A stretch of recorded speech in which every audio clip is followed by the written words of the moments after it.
Μετά την αναχώρησή του από το νησί της Καλυψός, ο Οδυσσέας παραλίγο να χάσει τη ζωή του στη θάλασσα, όταν ο Ποσειδώνας καταστρέφει τη σχεδία του. Επιβιώνει μόνο με τη βοήθεια της θαλάσσιας θεάς Ινός και τελικά ξεβράζεται στο νησί της Χερίας, τη σημερινή Κέρκυρα, πατρίδα των Φεάκων. Εξαντλημένος, χτυπημένος από τη θάλασσα και μόλις που κρατιέται στη ζωή, σοριάζεται πίσω από τα βράχια στην ακτή και πέφτει σε βαθύ ύπνο. Στο μεταξύ η πριγκίπισσα Ναυσικά, κόρη του βασιλιά Αλκινόου, καθοδηγείται από τη θεά Αθηνά σε ένα όνειρο που την παροτρύνει να πάει στο ποτάμι με τις φίλες της για να πλύνουν τα ρούχα τους. Μια διακριτική θεϊκή προετοιμασία της μοίρας. Εκεί, όπου καθαρά νερά έτρεχαν όλο το χρόνο και λίες πέτρες στόλιζαν τις όχθες, τα κορίτσια δούλεψαν μαζί. Έπλυναν τα ρούχα, τα κρέμασαν στον ήλιο και πλήθηκαν κι αυτές. Όταν τέλειωσαν, έφαγαν, γέλασαν και στο τέλος άρχισαν να παίζουν με μία μπάλα δίπλα στο νερό.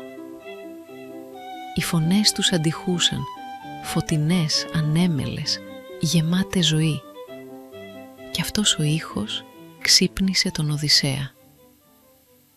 Σηκώθηκε από το στρώμα των φίλων, σαστισμένος και επιφυλακτικός. Άκουσε τις φωνές νεαρών γυναικών και αναρωτήθηκε σε ποια γη είχε φτάσει. Ήταν άγριοι άνθρωποι ή ήμεροι, θνητές κοπέλες ή νύμφες των οριακιών. Σκέπασε το σώμα του και βγήκε από τις σκιές. Στη θέα του, με άγρια μαλλιά, γυμνός, καταπονημένος από τα βάσανα, οι κοπέλες τρόμαξαν και έφυγαν τρέχοντας κατά μήκος της ακτής. Όλες έφυγαν, εκτός από μία. Η Ναυσικά στάθηκε στη θέση της. Η Αθηνά έβαλε θάρρος στην καρδιά της και στερέωσε τα γόνατά της. Δεν έτρεξε. Ο Οδυσσέας στάθηκε. Σκέφτηκε τι έπρεπε να κάνει.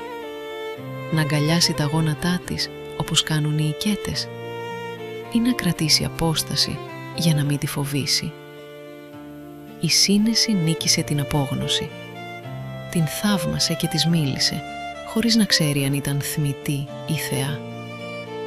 Αν ήταν θεά, είπε, τότε θα έπρεπε να είναι η ίδια η Άρτεμις.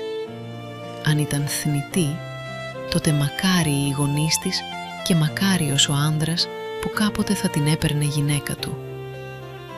Της μίλησε για τα παθήματά του, για το ναυάγιο, για τις μακριές μέρες στη θάλασσα, για το πως η μοίρα τον έριξε μόνο του στην ακτή. Η Ναυσικά τον άκουσε, δεν έκανε πίσω. Η Αθηνά τον έκανε ψηλότερο, πιο μεγαλόπρεπο και πιο λαμπερό από πριν και η Ναυσικά τον θαύμασε σιωπηλά. Του απάντησε ήρεμα, με καλοσύνη και φρόνηση. Αυτή η γη, είπε, ήταν η Σχερία, η πατρίδα των Φεάκων, αγαπημένη των θεών. Θα τον βοηθούσε, γιατί ο ξένος και ο ζητιάνος είναι σταλμένοι από τον ίδιο τον Δία. Όμως ήταν προσεκτική. Τον συμβούλεψε να την ακολουθήσει από απόσταση, καθώς πλησίαζαν την πόλη, για να αποφευχθούν τα σχόλια και οι υποψίες. Με αυτά τα λόγια, η Ναυσικά πήρε το δρόμο προς την πόλη, αφήνοντας τον Οδυσσέα να την ακολουθήσει όπως του είχε πει. Στον ίσος, το ταξίδι της επιστροφής αποτελεί μέρος του παιχνιδιού, με δυναμικό και απρόβλεπτο gameplay. Ο Ποσειδώνας, ακόμη κυριευμένος από την έχθρα του προς τον Οδυσσέα, τους απομακρύνει από τους άλλους και τους κάνει να χαθούν στο δρόμο της επιστροφής προς την πόλη. Εκεί όπου ο Όμηρος περιγράφει μόνο καθοδήγηση και συμβουλή, το παιχνίδι μετατρέπει αυτό το ταξίδι σε μια επική περιπέτεια, με την Ναυσικά να οδηγεί τον Οδυσσέα μέσα από κοιλάδες, δάση, τοπία σκεπασμένα από ομίχλη, παγωμένες πλαγιές και ορεινά περάσματα, αντιμετωπίζοντας σκληρές καιρικές συνθήκες, μειωμένη ορατότητα και αόρατες απειλές.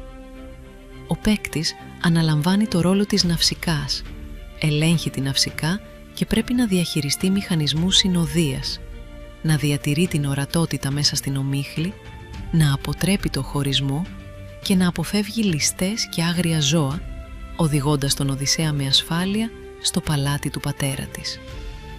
Τα σύντομα βίντεο που ακολουθούν έχουν αποδοθεί και καταγραφεί εξ ολοκλήρου σε πραγματικό χρόνο, μέσα από gameplay που δημιουργήθηκε στο Unreal Engine 5.6.